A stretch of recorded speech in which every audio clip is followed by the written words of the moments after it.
Bismillahirrahmanirrahim. Assalamualaikum warahmatullahi wabarakatuh.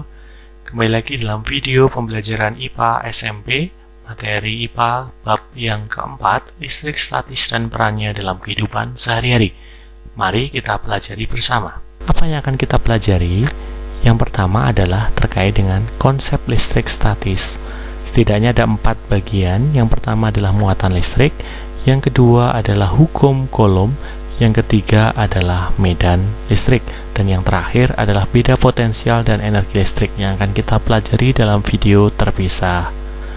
Baik, yang pertama kita pelajari terkait dengan muatan listrik. Muatan listrik.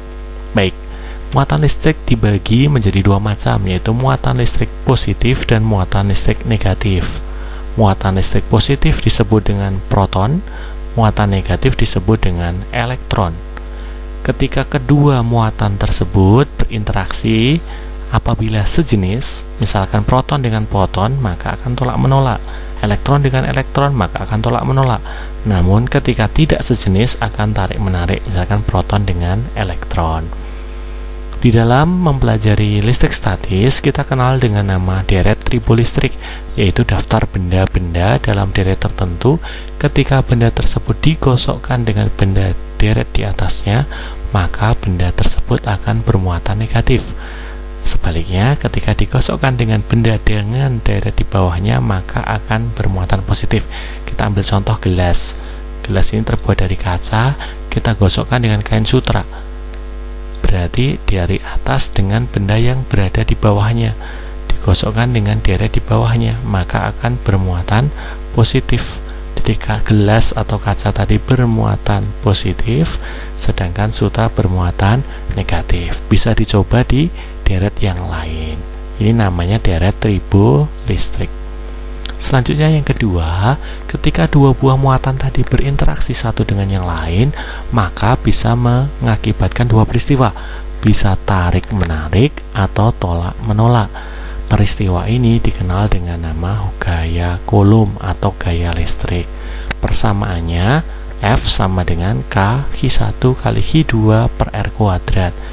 F itu adalah gaya Coulomb, K itu adalah konstanta elektrostatis, Q1 adalah muatan pertama, Q2 adalah muatan benda kedua, R adalah jarak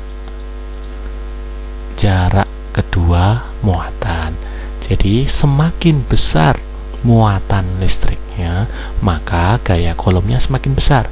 Semakin dekat atau pendek jaraknya, maka gaya Coulombnya juga semakin besar.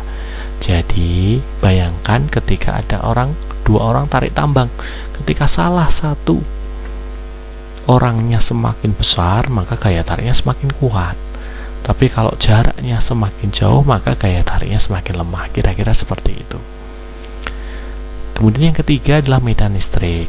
Medan listrik adalah daerah yang masih dipengaruhi oleh sifat kelistrikan suatu benda. Jadi misalkan ada benda bermuatan positif, maka beberapa jarak di dekatnya sini masih terpengaruh oleh gaya positifnya, muatan positifnya. Nah, gaya ini bisa dikenal dengan nama garis gaya listrik. Jadi garis gaya listriknya itu bagaimana? Dari kutub positif menuju kutub negatif, sehingga ketika positif bertemu negatif, mereka akan tarik-menarik karena gaya listriknya terhubung, tersambung. Sedangkan negatif ketemu negatif, dua-duanya sama-sama masuk, maka saling tolak-menolak. Demikian juga dengan positif dan positif, dua-duanya sama-sama keluar, maka tolak-menolak juga. Intinya muatan sejenis tolak-menolak, muatan berbeda jenis tarik-menarik. Selanjutnya, kita akan membahas bagaimana cara melakukan perhitungan hukum Coulomb atau gaya Coulomb dengan contoh soal. Mari kita belajar.